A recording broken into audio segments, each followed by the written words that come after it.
Sus, you've spoilt us. I went to this other vegan place yesterday and the owner was just behaving normal, like her usual normal self, professional and all that. And I found that so odd because of the way you are with us when we visit.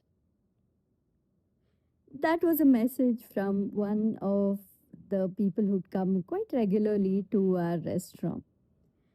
And they, I would always be so happy when I saw them that I talked to them very friendlily.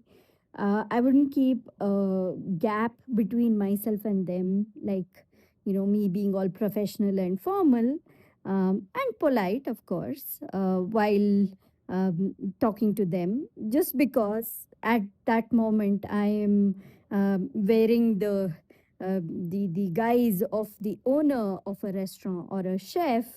I didn't change the way I was just because of that when I interacted with this person. And it's not just this person, it's basically with anyone who'd regularly visit our restaurant, or sometimes even people who'd come for the first time, but they seemed nice and friendly and they'd have questions and we'd be conversing. And as we conversed, it became more and more casual and I became more and more myself.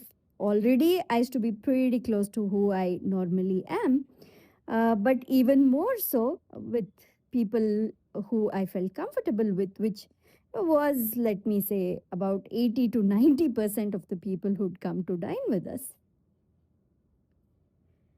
Hi, I'm Susmita Veganosaurus, and you're listening to the Feel Good Factor.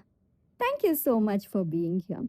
This is a podcast about mindfulness, joyfulness, fulfillment, and well being for small, conscious business owners, solopreneurs, entrepreneurs. It's all about feeling good about yourself, being as much as your real self as possible, so that you feel joy and fulfillment as you run your conscious business, which, let's admit, the more purpose driven a business is, the more difficult it is. If you enjoyed this episode, then sign up for my free newsletter, The Feel Good Tribe. Go to veganosaurus.com/newsletter to sign up. So that message that I got, that wasn't a one-off message. Here is another one. Visiting your restaurant is kind of like going to a vegan Baptist church. The food is delicious and everything, but it's the people, it's the atmosphere. I feel like I need to get a dose of it regularly so that I feel good. So it wasn't just me, it was my entire team also, who, at least the front facing team, who would um, be friendly and inviting and warm with the guests, with the customers. A lot of us are afraid to drop our professional screen in front of people who visit, in front of customers. But there's a huge difference. It makes a huge difference if you do. Yes, of course, professionalism can be shown in the quality of your work, the quality of your service, your product, whatever you're offering.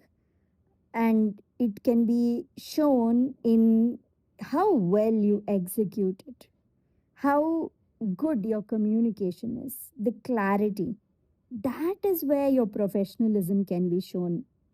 Professionalism is not being all formal and keeping a distance from your audience, from your clients, from your customers. The smaller the gap between your professional self and your regular, normal, day to day, casual self, the smaller the gap, the better your relationship with your audience, with your community, with your clients. And good relationships, meaningful, real relationships with your community, that is gold. That is what helps you thrive and keep going with whatever business you're running. also you feel good because you get to be yourself. You don't have to watch out about, oh no, is this professional, is this not, should I smile more, should I not, should I talk more, should I not. You don't have to think that. You just have to be how you are when you're with your own friends and family. Of course, this doesn't mean that you put all your information out there and you don't give regard to your privacy and all that. That's not what I mean. You can be a very private person. The most important details of your life stay private, but while also you are an open book as far as things that can be, put out in public. There is a beautiful balance there, and you can do it. On my social media, I seem like I share a lot of stories and I seem like I'm sharing everything from my life. But, and this was at the point when I used to be very active on Instagram and stuff. I haven't been that active. In fact, I'm so proud of myself. It's been more than a month since I've not even, since I've logged into Instagram. I haven't even gone in there and feels so good. Because I'm all about Substack now, but even there, I'm not there all the time. But yeah, that's besides the point.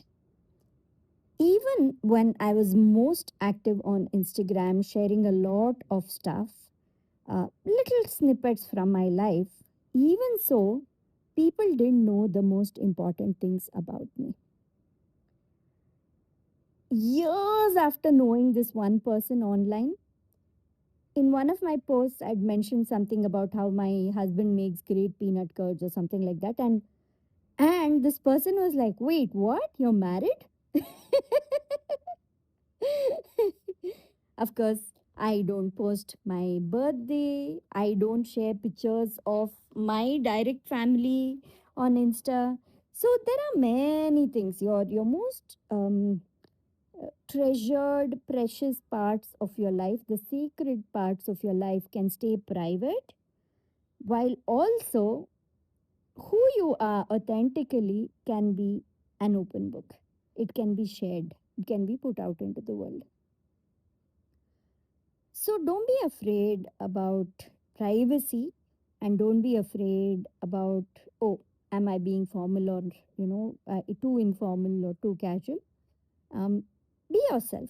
How much can you reduce the gap between your true self, who you are among friends, and who you are as a professional person running your business? How thin can that wall be between the two? Sure, if you want a very thin, fine veneer, a little wall, if that's what makes you feel comfortable, sure. But how thin can you make it? How much can you reduce that gap? See what you can do and start with, of course, your most favorite customers, your clients, people who visit you often. Be more and more open and friendly with them, but also extend it out towards a larger set of people who come to buy stuff from you, order things from you, um, take your services, your products, whatever it is. See how you can reduce that gap, because I promise you it pays off big time in the long run. So yeah, that's it. Be as much as yourself as you can be. All right. Thank you so much for listening to the Feel Good Factor. I'm Susmita Veganosaurus. If you enjoyed this episode and if you think there's someone who will find it useful, please share this with them. Every share that you do, it helps. It helps this podcast, and I really appreciate it. All right. Talk to you again next week. Take care. Bye.